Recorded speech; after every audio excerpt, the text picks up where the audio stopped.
The silver ship moved slowly through the dark space near Earth's moon. Inside the ship, Ambassador Zixthara stood at the main window, looking at the blue planet below. The crystalline being had traveled for many months to reach this place.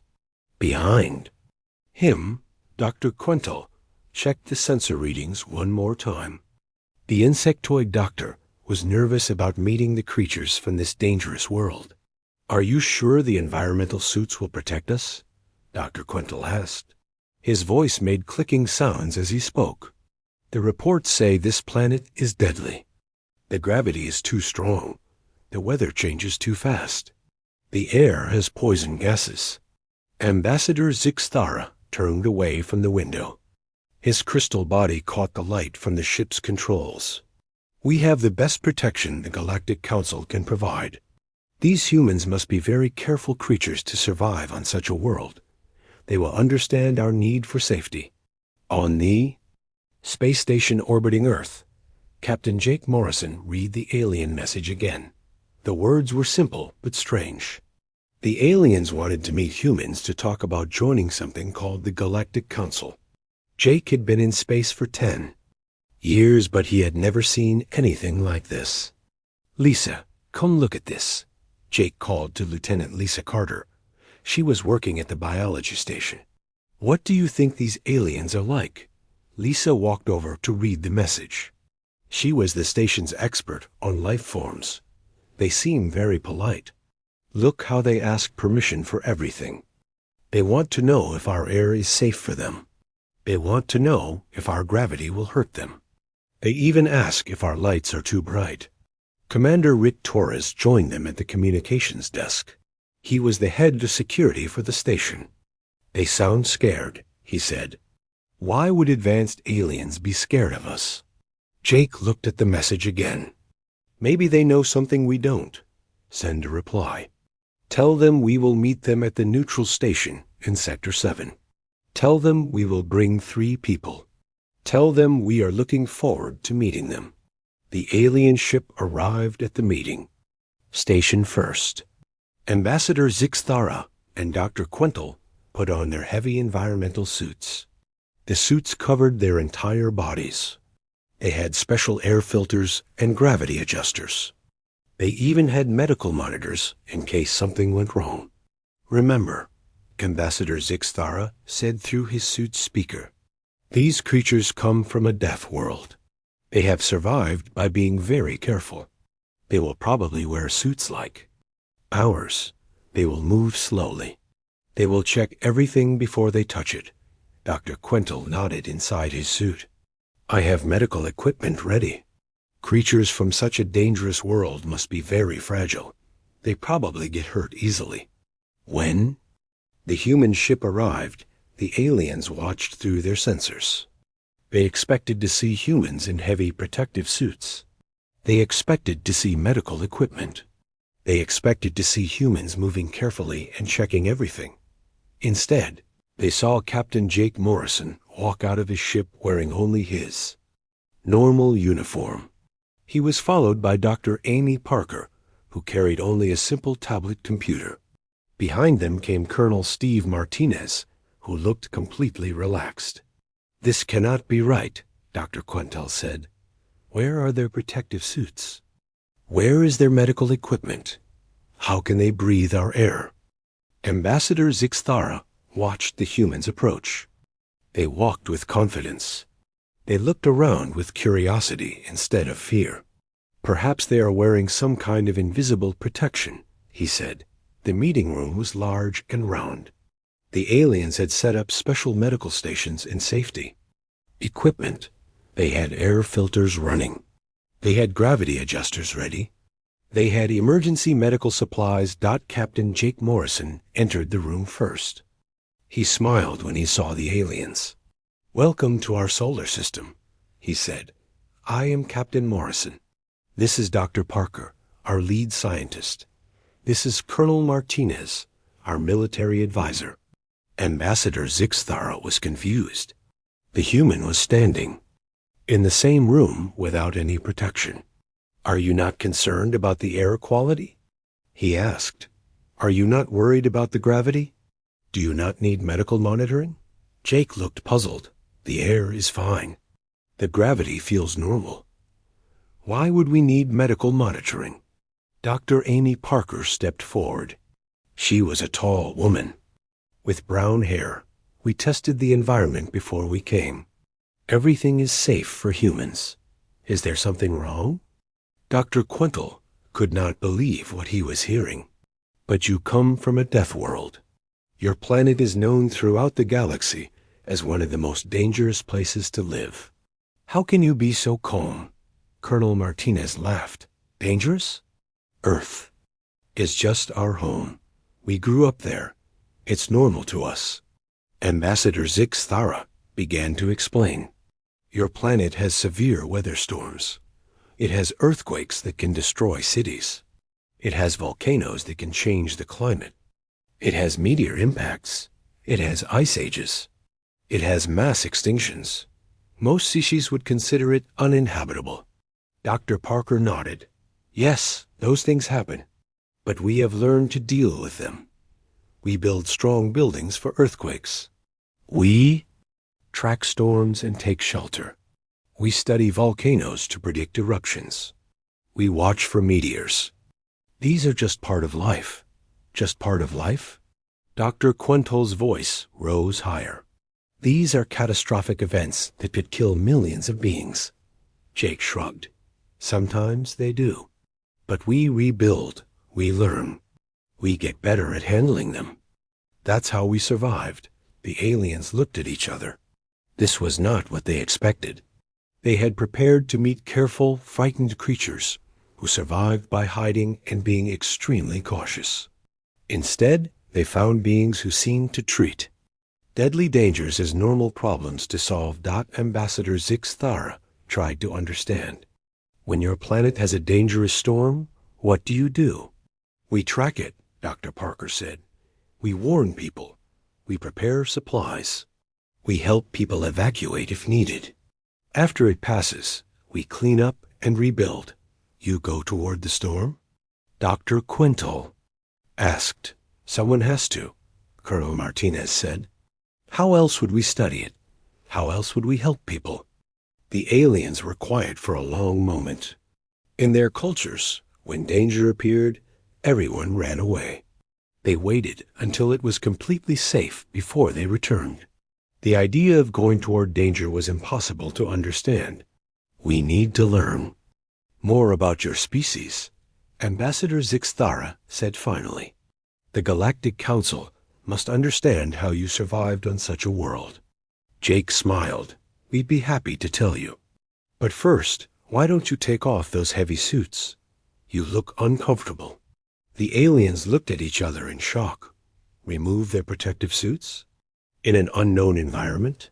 The suggestion was terrifying. Doctor Parker noticed their hesitation. The air is perfectly safe, she said. We checked it 3 times. The gravity is set to galactic standard. The temperature is comfortable. There's no danger here. No danger, Dr. Quintal repeated slowly. On his world, there was always danger. Every decision required careful planning. Every action needed multiple safety checks. The idea of no danger was foreign to him, but as he looked at the 3 humans standing comfortably in the room, he began to wonder. Maybe these creatures from the death world knew something about danger that his people did not. The alarm sound filled the meeting room with loud beeping. Ambassador Zix Thara jumped inside his protective suit. Dr. Quintal immediately began checking his medical monitors. The humans remained calm as a voice spoke through the station's communication. System, emergency alert for all ships in Sector 12.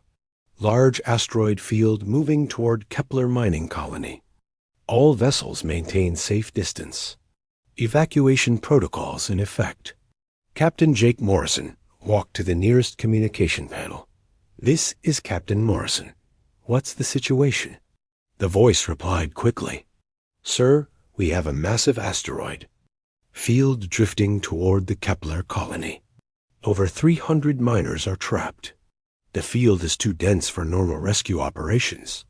Dr. Kental turned to the humans. This is terrible news. Those miners will have to be abandoned. There is no way to reach them safely. Ambassador Zixthara was already planning. We must establish a safe perimeter. We need to call for specialized equipment. The Council has deep space rescue tools, but they will take several months to arrive. Colonel Martinez looked at the aliens with surprise. Several months? Those miners will be dead by then. It cannot be helped, Ambassador Zixthara said sadly. Asteroid fields are impossible to navigate. The rocks move too fast. They spin unpredictably. Any ship that enters will be destroyed. Captain Morrison was already typing on his communication device. Jake to Earth Command. We need the Defiant for an emergency rescue mission in Sector 12. Dr. Amy Parker joined him at the panel. Amy here. We'll need the full asteroid navigation team. This looks like a big one. The aliens watched in confusion as the humans began making plans. You cannot be serious, Dr. Quental said. You are planning to fly into an asteroid field? Of course, Dr. Parker replied. People are trapped. We have to help them. Ambassador Zixthara's crystal body flashed with alarm colors. This is suicide. No ship can survive in a moving asteroid field. Jake looked at the aliens with curiosity. How do you mine asteroids in your space? We don't, Dr. Quental said. Asteroids are too dangerous. We find materials on planets or moons. We mine asteroids all the time, Colonel Martinez said. My brother Danny works on asteroid mining ships. It's a normal job. The aliens could not believe what they were hearing. These humans talked about asteroid fields like they were discussing the weather. Dr. Quental checked his cultural database. According to our records, no known species has ever successfully navigated a dense asteroid field. Really? Dr. Parker seemed surprised. We've been doing it for 50 years. Earth's solar system has several asteroid belts. We mine them regularly. A new voice came through the communication system. This is Captain Lisa Brooks of the Defiant. We are ready for the rescue mission. Estimated arrival time is 4 hours. Ambassador Zixthara tried to stop them. Please reconsider. This mission will result in the death of your rescue team. The asteroid field is moving at incredible speed. The rocks are colliding constantly. The space between them is filled with debris. Jake nodded. Sounds like a standard asteroid field. Lisa has navigated. Worse than this.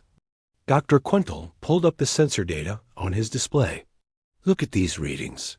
The asteroids are the size of small moons. They are spinning at dangerous speeds. The field is over 100 kilometers wide. Dr. Parker studied the data. The big ones move slowly. The small ones are fast but predictable. We can plot a course through the gaps. The gaps? Ambassador Zixthara asked. What gaps? The spaces between the asteroids, Colonel Martinez explained. Every asteroid field has patterns. You just have to read them. The aliens watched as the humans continued their planning. They talked about approach vectors and debris shadows and rotation cycles. They discussed these deadly concepts as if they were simple mathematics. In our culture, Dr. Quental said carefully, we avoid dangerous situations. We plan for safety first. Safety is important, Jake agreed. That's why we're sending our best pilot. Lisa Brooks has been flying through asteroid fields for 15 years. She knows how to keep her crew safe. Ambassador Zixthara was becoming frustrated. You are not understanding. This is not a matter of skill. This is a matter of physics. The asteroids will crush any ship that enters. They might, Dr. Parker said, but they might not. We won't know until we try. Won't know until you try? Dr. Quental's voice went very high. You are willing to risk lives on might? Colonel, Martinez looked at the aliens seriously. 300 miners are going to die if we don't try. That's not might. That's certain. The conversation was interrupted by another communication. This is Captain Brooks. We have visual on the asteroid field. Beginning approach in 30 minutes. The aliens immediately began monitoring the rescue mission. They watched their sensors. As the human ship approached the massive field of spinning rocks, the asteroids were enormous. Some were over a kilometer wide. They tumbled through space in chaotic patterns. The ship is too close, Dr. Quintal said. They need to retreat immediately. But the humans were not retreating. Captain Lisa Brooks was flying her ship directly toward the asteroid field. The aliens watched in horror as the ship disappeared between two massive rocks. They are inside the field, Ambassador Zixthara announced. We have lost contact. No, we haven't, Jake said calmly. Lisa is just behind the big asteroids. The rocks block our signals. How can you be so calm? Dr. Quintal demanded. Your people are flying into certain death. Dr. Parker was monitoring different sensors. Look at their flight path. Lisa is using the gravity shadows. She's following the rotation patterns. She's doing exactly what she's supposed to do. The aliens watched the sensor display. The human ship was indeed moving through the asteroid field. It dodged between spinning rocks. It followed curved paths around the largest asteroids. It seemed to dance through the deadly maze. This is impossible, Ambassador Zixthara whispered. No species has ever achieved this level of navigation. Skill. Lisa trained in Earth's asteroid belts, Colonel Martinez said proudly. We have 3 major belt systems. She's been flying through them since she was 20 years old. The ship suddenly appeared on the other side of a cluster of asteroids. It was moving steadily toward the mining colony. The aliens could see the mining station on their sensors. It was a small structure surrounded by spinning rocks. The mining station is badly damaged, Dr. Quintal reported. The hull is cracked. Life support is failing. The station is being hit by debris constantly. How long can the miners survive? Jake asked. According to our calculations, less than 6 hours. Dr. Parker nodded. Lisa will reach them in 2 hours. That gives us time to plan the evacuation. Ambassador Zixthara looked at the humans with amazement. They were planning an evacuation from a damaged station in the middle of an asteroid field. Evacuation? You plan to remove people from that station? Of course, Jake said. That's why we're here. But the station is surrounded by asteroids. The docking bay is damaged. The structure is unstable. Colonel Martinez shrugged. Lisa will figure it out. She always does. The aliens watched as the human ship approached the mining station. Asteroids continued to spin around them. Debris constantly hit the station's hull. The situation looked completely hopeless. This is Captain Brooks. The voice came through the communication system. We have reached the mining station. The situation is worse than expected. The main docking bay is destroyed. We will need to use emergency procedures. Dr. Quintal turned to the humans. What are emergency procedures? Doctor. Parker smiled. You're about to find out. Captain Lisa Brooks stared at the damaged mining station through her ship's front window. Asteroids spun around the structure like deadly dancers. The main docking bay was crushed. Metal debris floated everywhere. Behind her, pilot Mike Chun was calculating approach angles while engineer Lara Davis checked the ship's systems. The docking bay is completely destroyed, Mike reported. But there's a service hatch on the station's lower level. It's small, but we might be able to dock there. Laura looked at her readings. The station is losing air pressure. Their emergency power will fail in 3 hours. We need to move fast. Lisa nodded. Tony, get your rescue team ready.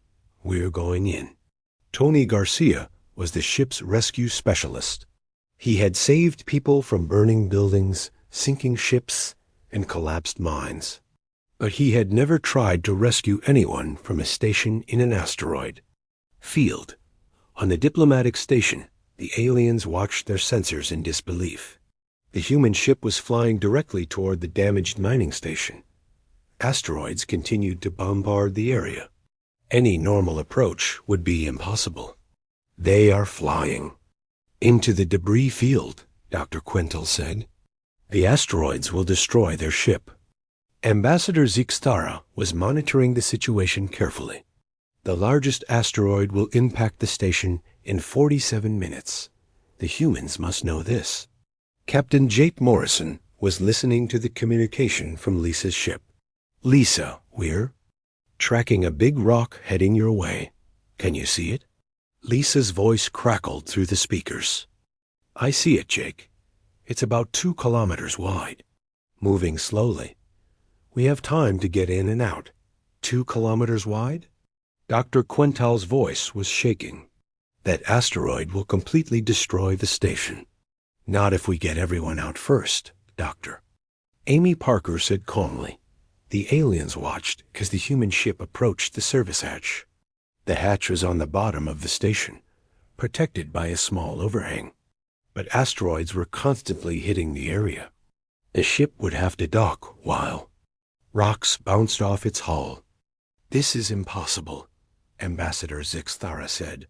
No pilot could maintain position in such conditions. But Mike Chun was doing exactly that. He flew the ship under the overhang and held it steady while asteroids struck the station above them. The ship shook with each impact, but Mike kept it in position. Docking clamps secured, Lavra announced. We have a solid connection. Tony Garcia and his team moved to the airlock. The team included Bobby Clark, a medical technician, and Maria Santos, a structural engineer. They were all wearing spacesuits, but their equipment was much lighter than what the aliens used. The station's interior is damaged, Tony reported through his radio. We have multiple hull breaches. The air is contaminated with smoke and debris. Dr. Quintal was amazed. They are entering a damaged structure filled with poisonous air. This is madness. Colonel Martinez was monitoring the rescue operation. Tony knows what he's doing. He's rescued people from worse situations. Inside the station, Tony's team found chaos. The corridors were filled with floating debris. Emergency lights flickered on and off. The air was thick with smoke from electrical fires. They could hear the sound of asteroids hitting the hull. Hello? Tony called out. This is Earth Rescue. Can anyone hear me? A voice answered from somewhere ahead. We're here. We're trapped in Section 4. Tony led his team through the damaged corridors. They had to push past floating metal pieces and broken equipment. The station shook constantly. As asteroids continued to hit it, they found the first group of miners in a sealed emergency chamber. 12 people were crowded into a space meant for 6. The chamber's door was jammed shut by debris. Stand back, Maria Santos said. She used cutting tools to remove the debris. The work was dangerous because the station kept shaking, but Maria worked steadily. Bobby Clark was ready with medical supplies. When the door opened, he quickly checked each miner. Several were injured, but all were alive. We need to move fast, Tony said. The station won't last much longer. On the diplomatic station, the aliens were watching the rescue in amazement. The humans were working in conditions that would kill most species. The air was poisonous. The structure was unstable. Asteroids were constantly hitting the station. How are they surviving in there? Dr. Quintal asked. Dr. Parker was monitoring the team's vital signs. Their suits are filtering the air. They're trained to work in unstable structures. They know how to move safely in zero gravity. But they are not afraid, Ambassador Zixtara observed. They are working as if this is normal. Jake smiled. For them, it is normal. They trained for situations like this. Inside the station, Tony's team was moving through the corridors with the first group of miners. They had to navigate around floating debris and broken equipment. The miners were scared, but the rescue team remained calm. "Take your time," Tony told the miners. "Follow our lead. We'll get you out safely." They reached the airlock where Mike Chun's ship was docked. But as they began moving people through the airlock, an alarm sounded. "Tony, this is Lisa." The captain's voice came through the radio. "We have a problem. A large asteroid just changed course. It's heading directly for our docking position." Tony looked through a nearby window. He could see the asteroid approaching. It was massive, easily large enough to destroy both the station and the rescue ship. "How long do we have?" he asked. 4 minutes, Lisa replied. Dr. Quental was listening. To the communication. 4 minutes? They must evacuate immediately. But Tony was not evacuating. "Bobby, get these miners to the ship. Maria, come with me. We need to check the other sections." Other sections? Ambassador Zixthara could not believe what he was hearing. "There are more people?" Colonel Martinez nodded. "The station has 63 miners. Tony's team has only rescued 12. The aliens watched in shock because the human rescue team split up. Half took the rescued miners to safety, while the other half went deeper into the damaged station. They were going toward more danger, not away from it. Tony and Maria found the second group of miners in a partially collapsed section. The ceiling had fallen, trapping 15 people behind twisted metal. The area was filled with toxic gas from a broken chemical tank. "We can't breathe in here," one of the miners called out. Maria immediately began cutting through the metal barrier. "Tony, this is going to take time. The metal is thick." Tony checked his watch. "We have 2 minutes before impact." Instead of leaving, Tony began helping with the cutting. He and Maria worked together, using their tools to cut through the barrier piece by piece. The toxic gas was making it hard to see, but they kept working. 1 minute to impact. Lisa's voice crackled through the radio. Dr. Kentel was nearly panicking. They must leave now. They will all die. But the humans were not leaving. Tony and Maria cut through the last piece of metal. The trapped miners crawled through the opening.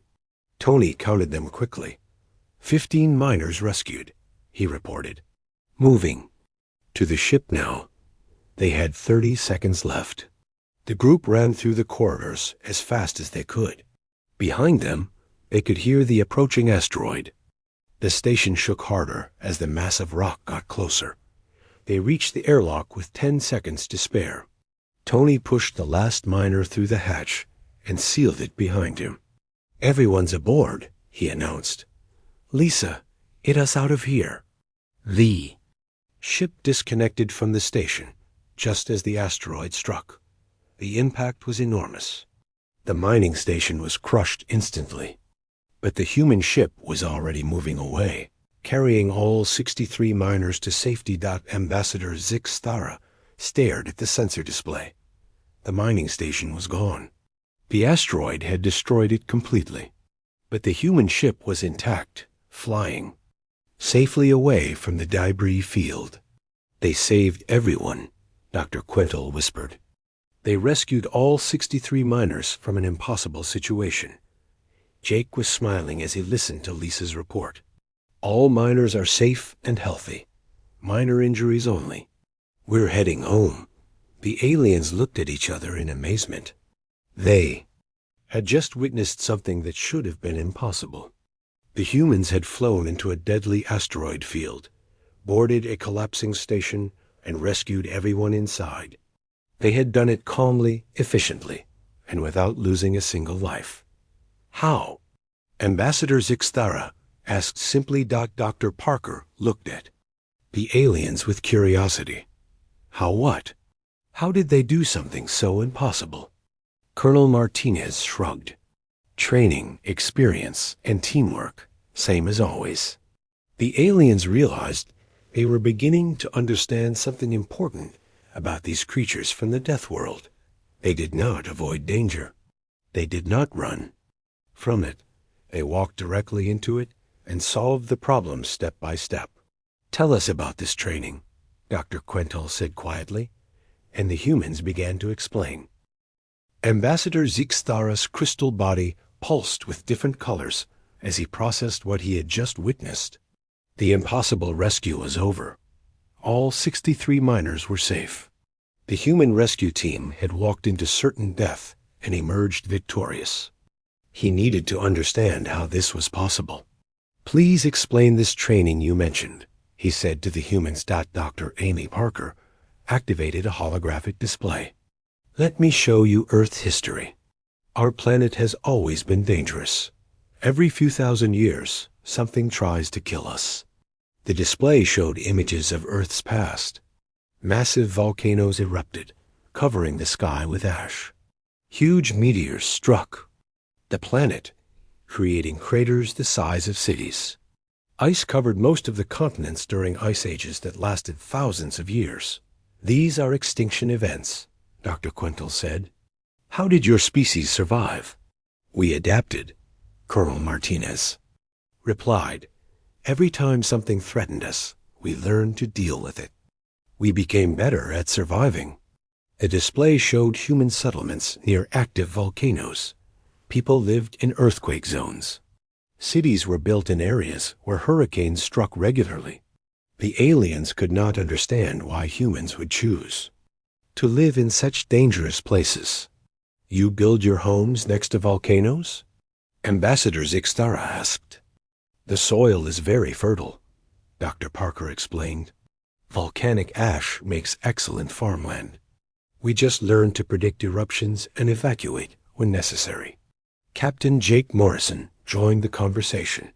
"My daughter Kelly lives in California. It's earthquake country. She's been through dozens of earthquakes. She knows how to stay safe." "Dozens?" Dr. Quental's voice was barely a whisper. "She has experienced dozens of earthquakes and continues to live there." "Where else would she live?" Jake asked. "That's her home." The aliens were beginning to understand something fundamental about human psychology. Other species moved away from danger. Humans moved toward it, studied it, and learned to live with it. "Show them the sports," Colonel Martinez suggested. Dr. Parker changed the display. Now it showed humans engaged in various activities. They were jumping from high places with parachutes. They were climbing tall mountains. They were surfing on large waves. They were racing vehicles at high speeds. "These are recreational activities," Dr. Parker explained. "Humans do these things for fun." Ambassador Zixthara studied the images. "They are deliberately placing themselves in danger for enjoyment?" "It's not just for fun," Jake explained. "These activities teach us important skills. Rock climbing teaches us to solve problems under pressure. Surfing teaches us to read natural forces. Racing teaches us to make quick decisions." The display showed human children playing games. They were running, jumping, and competing in various sports. Even the youngest humans were engaging in activities that the aliens would consider hazardous. "Your children do this?" Dr. Quental asked. "Of course," Colonel Martinez said. "My son Nick is 12 years old. He plays football, goes rock climbing, and wants to be a storm chaser when he grows up." "Storm chaser?" Ambassador Zixthara did not understand the term. "Someone who follows dangerous weather patterns to study them," Dr. Parker explained. "We have scientists who drive directly into tornadoes and hurricanes to collect data." The aliens were silent for a long moment. The concept of voluntarily entering a tornado was beyond their comprehension. "Let me show you our military training," Jake said. He activated another part of the display. It showed human soldiers training in various environments. They were practicing in deserts, jungles, mountains, and Arctic conditions. "We train our military by putting them in dangerous situations," Jake explained. They learn to survive in extreme heat, extreme cold, and hostile environments. But why? Dr. Quental asked. Why not train them in safe conditions? Because real battles are not safe, Colonel Martinez replied. If they only train in safe conditions, they won't be ready for real danger. The display showed a military exercise. Soldiers were practicing in a simulated disaster zone. There were fires, explosions, and collapsing buildings. The soldiers moved through the chaos calmly, completing their mission. General Patricia Lee designed this training program, Jake said. She believes that soldiers must experience danger to understand how to handle it. Ambassador Zixthara watched the soldiers work. They were not running from the danger. They were working through it, systematically. This is the opposite of what we would do. What would your people do? Dr. Parker asked. We would avoid the dangerous area completely. We would wait until it was safe before entering. But what if people needed help? Colonel Martinez asked. What if there were victims trapped inside? The aliens looked at each other. In their culture, this was not a problem they had considered. When danger appeared, everyone evacuated. No one stayed behind. You would abandon people in danger? Jake asked. We would wait for the danger to pass, Ambassador Zixthara said slowly. Then we would help any survivors. What if they died while you were waiting?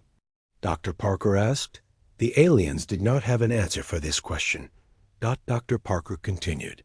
The presentation. Let me show you our medical training.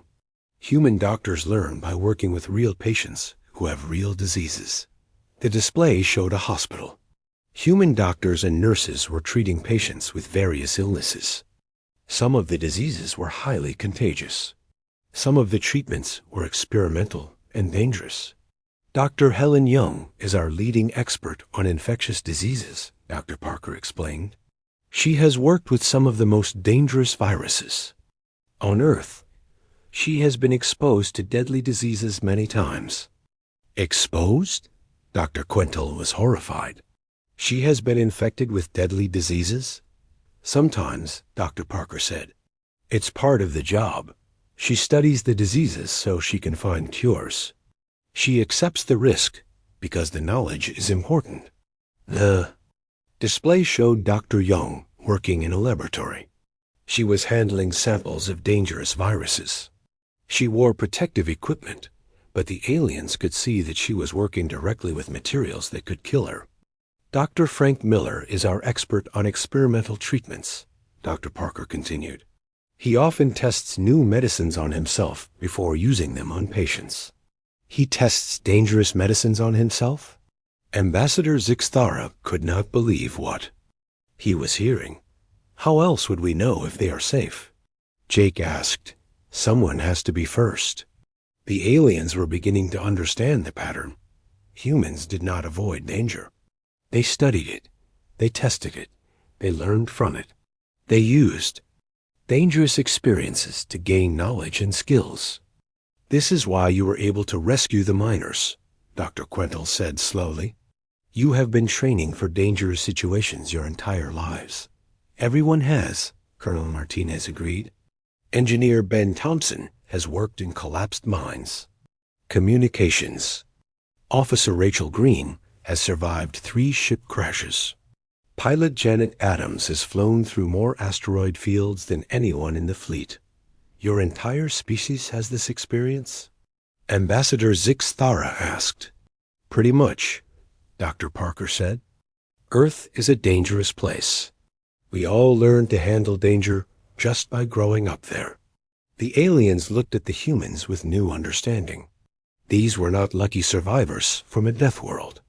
These were trained professionals who had spent their lives learning to deal with danger. But are you not afraid? Dr. Quental asked. Jake considered the question. Sometimes, fear is useful. It keeps us alert. It helps us identify real threats. But fear cannot control us. If we let fear make our decisions, we cannot help people who need help. Fear is information, Dr. Parker added. It tells us to be careful. It tells us to prepare. It tells us to plan. But it does not tell us to run away. Colonel Martinez nodded. In our military, we have a saying, the only thing to fear is fear itself. We mean that fear can be more dangerous than the youngest actual threat. Ambassador Zixthara was processing this information. So you use fear as a tool, not as a master. Exactly, Jake said. Fear helps us survive, but courage helps us live. The aliens sat quietly for several minutes. Their entire worldview was changing. They had built their civilizations on the principle of avoiding danger. The humans had built their civilization on the principle of confronting danger. No wonder you were able to join space exploration so quickly, Dr. Quintal said. Space is full of dangers, but you are already prepared for them. Space is just another environment, Dr. Parker said. It has its own hazards, but they are just problems to solve. Ambassador Zixthara made a decision. We must return to the Galactic Council immediately. They must hear about this. They must understand. The great council chamber on the Galactic Council's homeworld was filled with representatives from hundreds of species. Ambassador Zixthara stood at the center of the room, his crystal body reflecting the lights from above. Next to him, Dr. Quintal held a data tablet containing their report about the humans. Honored council members, Ambassador Zixthara began, we have returned from our mission to evaluate the species known as humans. Our findings are very different from what we expected. Council leader Vexanis, a tall being with multiple arms, gestured for him to continue. Tell us about these Deathworld survivors. Are they as fragile as we predicted? They are not fragile at all, Dr. Quintal replied. They are the most capable crisis response specialists we have ever encountered. A murmur of confusion spread through the chamber. The council members had expected to hear about weak creatures who needed protection and careful handling. Please explain, said Council Member Trekton, whose species came from a world with very mild weather and no natural disasters. Ambassador Zixthara activated a holographic display. We witnessed these humans perform a rescue mission that our own analysis showed had a 97% failure rate. Not only did they succeed, but they saved every person involved. The display showed footage from the asteroid field rescue. Council members watched in amazement as the human ship flew through the deadly maze of spinning rocks. They saw the rescue team enter the collapsing mining station and emerge with all 63 miners. This is impossible, whispered Council Member Nixara, whose species had never attempted to navigate even a simple asteroid field. We thought so too, Dr. Quintal said. But then we learned about their training and culture. Humans do not avoid danger. They study it, prepare for it, and then engage with it directly. The display showed examples of human activities on Earth. Children playing sports that required physical courage. Adults working in dangerous professions. Scientists conducting risky experiments. Military personnel training in hazardous conditions. They voluntarily expose themselves to danger? Council leader Vexanis could not believe what he was seeing. They view danger as a problem to be solved, Ambassador Zixthara explained. When they encounter a hazardous situation, their first instinct is to find a way to deal with it safely and effectively. The display showed human emergency responders working during various disasters. They were fighting fires, rescuing people from floods, and providing medical care in dangerous conditions. In every case, the humans moved toward the danger instead of away from it. This is the opposite of how civilized species behave, said Council Member Yulthek, whose people lived in underground cities to avoid surface dangers. Perhaps, Dr. Quintal said, but their approach is remarkably effective. They have survived multiple extinction events on their planet. They have developed advanced technology in a fraction of the time most species require. They have mastered space travel and exploration. Council leader Vexanis studied the data. What do you recommend we do with this information? We recommend immediate acceptance into the Galactic Council, Ambassador Zixthara said, but not as protected members who need assistance. We recommend that humans be given a leadership role in emergency response and crisis management. The council chamber erupted in discussion. The idea of giving leadership roles to a newly discovered species was unprecedented. The idea of asking Deathworld survivors to help other species was even more unusual. Order! Council leader Vexanis called out. Let them finish their presentation. Dr. Quental continued. We propose the creation of a new organization, the Galactic Emergency Response Corps. Humans would train other species in crisis management, emergency response, and hazard mitigation. You want these humans to teach us? Asked council member Traketon. They have skills that no other species possesses, Ambassador Zixthara replied. They can remain calm under pressure. They can make quick decisions in dangerous situations. They can work effectively when normal procedures fail. The display showed more footage from the rescue mission. Council members watched as the human team worked together seamlessly, each person knowing exactly what to do without needing detailed instructions. Their training methods could benefit all of our species, Dr. Quental said. They could teach us to overcome our instinctive fear responses. They could help us develop better emergency procedures. They could prepare us for the unknown dangers we might face as we explore the galaxy. Council leader Vexanis was quiet for a long moment. This is a significant change from our original plans. We expected to offer humans protection and guidance. Now you are suggesting they should guide us. The evidence supports this conclusion, Ambassador Zixthara said. We have seen what they can accomplish. We believe the entire galaxy would benefit from their knowledge and skills. The council voted on the proposal. It was approved by a large majority. Within days, a message was sent to Earth offering humans full membership in the Galactic Council and requesting their help in establishing the Emergency Response Corps. Captain Jake Morrison received the message while he was still at the diplomatic station. He read it to Dr. Amy Parker and Colonel Steve Martinez. They want us to train other species in emergency response? Dr. Parker asked. That's what it says, Jake replied. They want to set up a training center on Earth and have us teach aliens how to handle dangerous situations. Colonel Martinez smiled. I think we can do that. We have plenty of experience with dangerous situations. Within months, the first class of alien students arrived on Earth. They came from dozens of different species, all eager to learn from the Ya. Humans who had mastered their death world.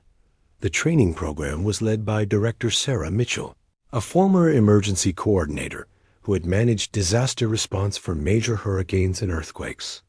Her team included instructors like survival, expert Bill Taylor, and rescue coordinator Nancy Kim.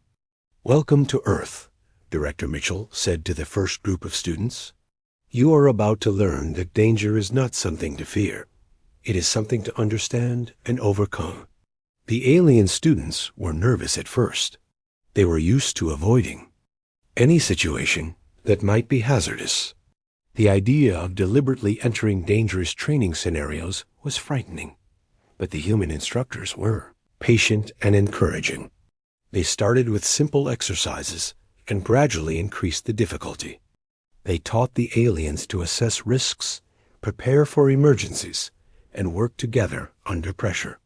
Remember, Bill Taylor told his students, fear is information. It tells you to be careful, but it should not tell you to quit.